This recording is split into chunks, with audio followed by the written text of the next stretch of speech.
Hi friends, எல்லோருக்கும் வணக்கம். நம்முடைய இன்றைய பதிவில் டிஎன்பிஎஸ்சி தேர்வுக்கான ஒரு முக்கியமான ஒரு பகுதி இந்தியன் பொலிட்டி. இந்தியன் பொலிட்டியில் நிச்சயமாக ஒரு 5 கேள்விகளாவது நிச்சயமாக கேட்கப்படும். அதுக்கு நம்ம இந்தியன் பொலிட்டி நிச்சயமாக கொஞ்சம் படிக்கணும். ஓகே, நான் இப்போ வச்சுருக்கிற புத்தகம் இந்தியன் பொலிட்டி சிவில் சர்வீஸ் எக்ஸாமினேஷனுக்காக உண்டு. ஆத்தர் லக்ஷ்மிகாந்த். இது நிறைய பேருக்கு இந்த புத்தகத்தை பற்றி தெரிந்திருக்கும். ஒருவேளை தெரியாதவர்கள் இந்த புத்தகத்தை ஒன்று வாங்கி இந்தியன் பொலிட்டியில் ஜஸ்ட்டு கொஞ்ச நாள் இந்த பொலிட்டி பற்றி தெரிஞ்சுக்கிறது நல்லது. ஸோ இதில் என்னெல்லாம் தலைப்புகள் இருக்குதுன்னு நம்ம இப்போ பார்க்க போகிறோம். ஃபஸ்ட்டில் பார்த்திங்கன்னா ஹிஸ்டாரிக்கல் பேக்ரவுண்ட், அடுத்து பார்த்திங்கன்னா மேக்கிங் ஆஃப் தி கான்ஸ்டியூஷன், அடுத்து salient features of the constitution, preamble of the constitution இருக்குது. ஸோ அதில் வரக்கூடிய விஷயங்கள் எல்லாமே இதில் இருக்குது.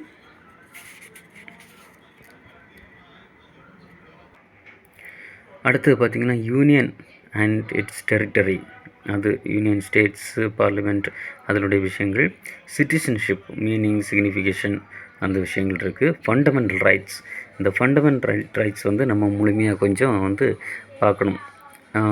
ஃபண்டமெண்டல் ரைட்ஸ் பற்றி தெரிஞ்சுக்கிறது நல்லது. அதிலிருந்து கேள்விகள் நிச்சயமாக கேட்கப்படும். அடுத்து பார்த்திங்கன்னா directive principles of state policy, directive principles of state policy. அடுத்து பார்த்திங்கன்னா ஃபண்டமெண்டல் டியூட்டிஸ், இதில் criticism of the fundamental duties significance அதில் இருக்குது. அடுத்து amendment of the constitution, basic structure of the constitution, இது இவ்வளோ பார்ட் 1ல் இருக்குது. அடுத்து சிஸ்டம் ஆஃப் த கவர்மெண்ட்,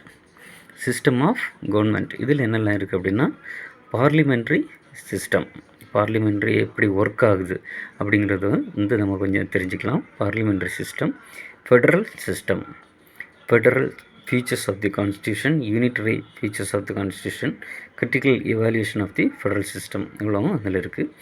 அடுத்து சென்டர் ஸ்டேட் ரிலேஷன்ஷிப், அதாவது சென்ட்ரல் கவர்மெண்ட்டுக்கும் ஸ்டேட் கவர்மெண்ட்டுக்குமான ஒரு ரிலேஷன் எப்படி இருக்கணும் அப்படிங்கிறது, லெஜிஸ்லேட்டிவ், அட்மினிஸ்ட்ரேட்டிவ் விதமாக, ஃபினான்ஷியல் விதமாக அது கேட்டிருக்காங்க.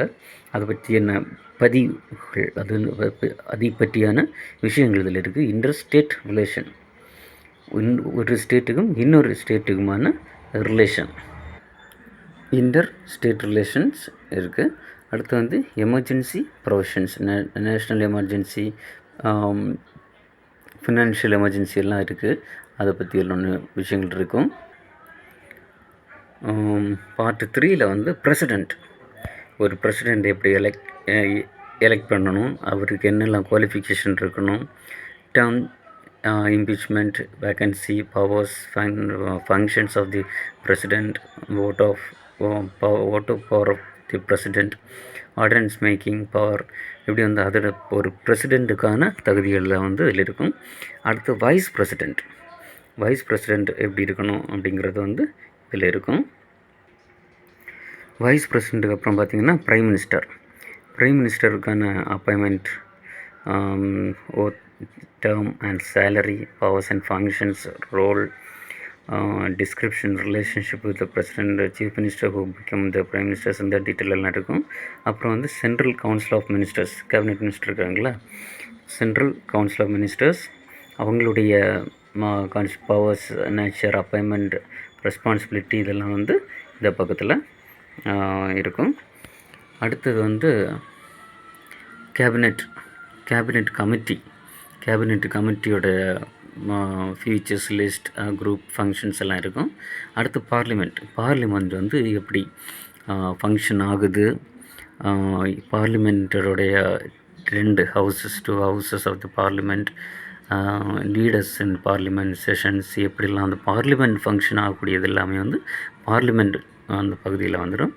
அடுத்து பார்லிமெண்ட்ரி கமிட்டிஸ், அந்த மீனிங் அண்ட் கிளாரிஃபிகேஷன், அதாவது பார்லிமெண்ட் கமிட்டி எப்படி ஃபங்க்ஷன் ஆகுறது, பார்லிமெண்ட்ரி ஃபோரம்ஸ், அப்புறம் வந்து supreme court organisation, seat of the supreme court, procedure, independence of the supreme court, jurisdiction, அப்புறம் சுப்ரீம் கோர்ட் அட்வொகேட்ஸ், இவங்களுடைய இந்த இவர்களை பற்றிய குறிப்புகள் வந்து இந்த சுப்ரீம் கோர்ட் அப்படிங்கிற இதில் வந்து வந்துடும்.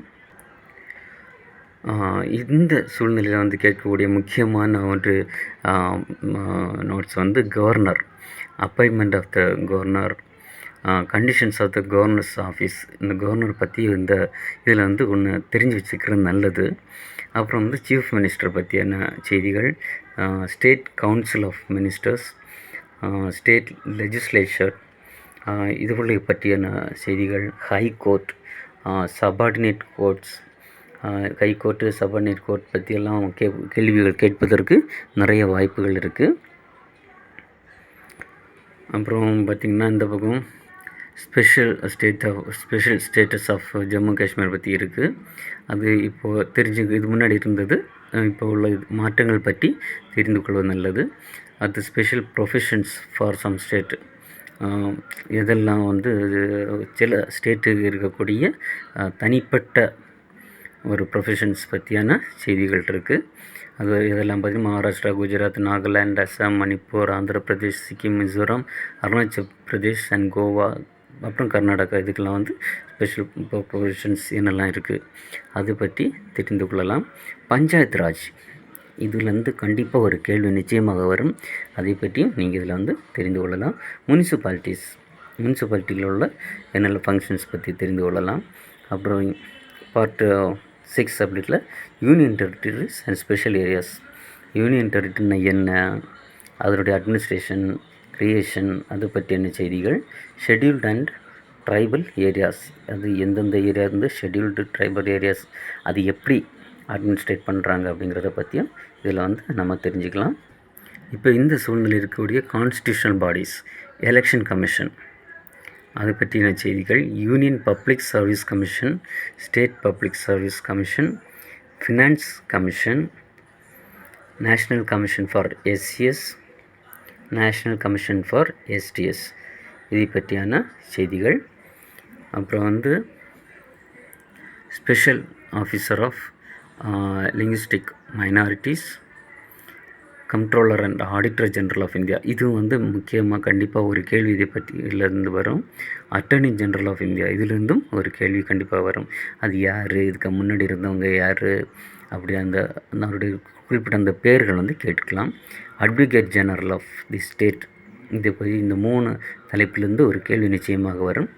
நான் கான்ஸ்டியூஷனல் பாடிஸ், இதை வந்து இப்போ பிளானிங் கமிஷன் வந்து எப்போ மாற்றினாங்க, எவ்வளோ நாள் இருந்துச்சு, அது எப்போ கொண்டு வந்தாங்க, எப்போ மாற்றினாங்க அப்படிங்கிற கேள்விகள் கேட்கலாம். அடுத்து national development council, national human rights commission, அடுத்து பாருங்கள் state human rights commission, central information commission, state information commission, central information commission, central vigilance commission, central bureau of investigation, Lokpal and Lokayuktas. அடுத்து அதர் கான்ஸ்டியூஷனல் டைமென்ஷன்ஸ், அதில் cooperative societies, official languages, public services, tribunals, rights and liabilities of the government, authoritative text of the constitution in Hindi language, special provision relating to certain classes, அது political dynamics அப்படின்றதுல வந்து political parties அதனோட meaning எப்படி செயல்படுது, இது பற்றியான செய்திகள் கேட்பதற்கு வாய்ப்பு இருக்குது.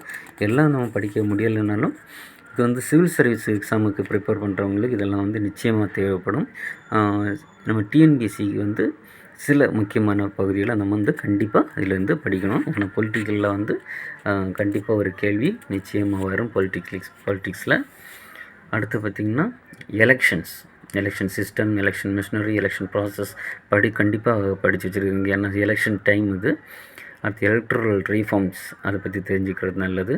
Anti defection law, pressure groups, national integration, foreign policy.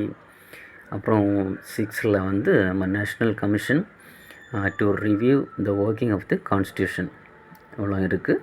இதில் வந்து நிறைய பகுதிகள் இருக்குது.